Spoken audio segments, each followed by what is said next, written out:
Michael used to breed rabbits. Do you still like rabbits? Joseph, you haven't taken a holiday for 2 years. Was it because you knew that if you left your desk you would be found out? Speak up, Joseph. We still can't hear you. In interviews with your bosses at the weekend, you denied losing money. He seemed perturbed. He didn't talk about losses. He lives in his fantasy world, the world he's created, where he has only made gains.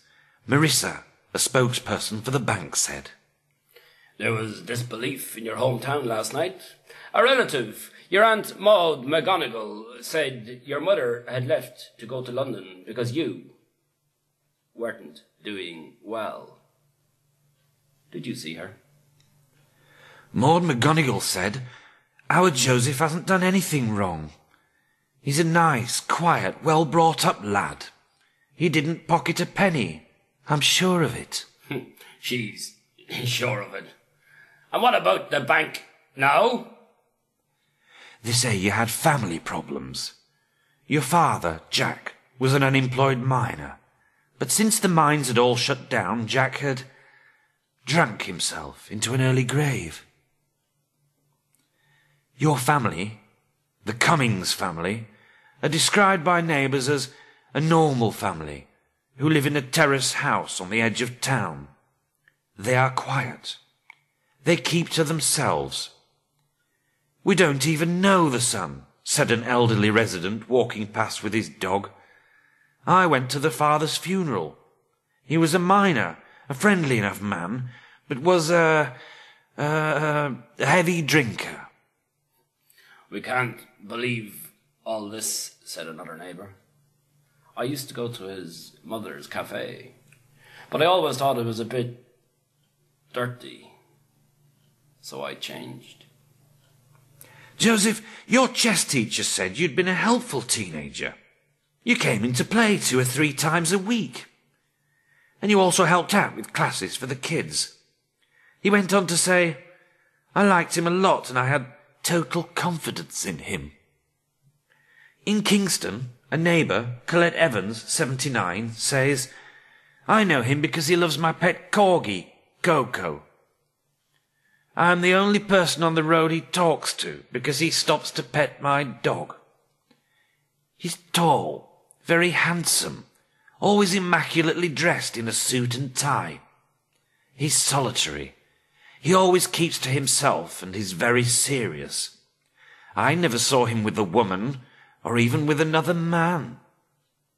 But I haven't seen him for weeks. One neighbour said, he always mows his lawn meticulously. Another female neighbour said he was physically seductive, always elegantly dressed in a suit and tie, but always alone. I always saw him alone. Why were you always alone, Joseph? This is a hearing. Speak up, man. Speak up. Alone, Joseph, alone. Were you always alone, Joseph? I'm sure he's scared stiff. Are you scared stiff, Joseph? Do you feel a perverse sense of relief, Joseph?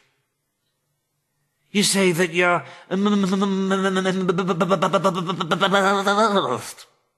It might have come off. It might have come off. Stop snivelling. I've told you before not to snivel, slobber and stutter. You are a banker for the new privatised, non-democratically elected Lord Mucka of industry's sake. I'm sick of all this. £8 billion, and they expect us, the people, to refurbish the banks with this money in the name of recapitalisation. You stand there snivelling, slobbering and stuttering, and then, just to make matters worse, you tell us you're embarrassed. What's the matter with you? Pull yourself together. Are you too emotionally inept to deal with this situation? If you weren't in the bank banker. You'd face between 5 and 15 years in prison for bringing Allied Lemmings down and for bringing all the major banks of the world under scrutiny. This little piggy played on the market. This little piggy played computer games at home. This little piggy got lots of bonus. This little piggy got none. This little piggy went wiggy, wiggy, wiggy. Where's my shares?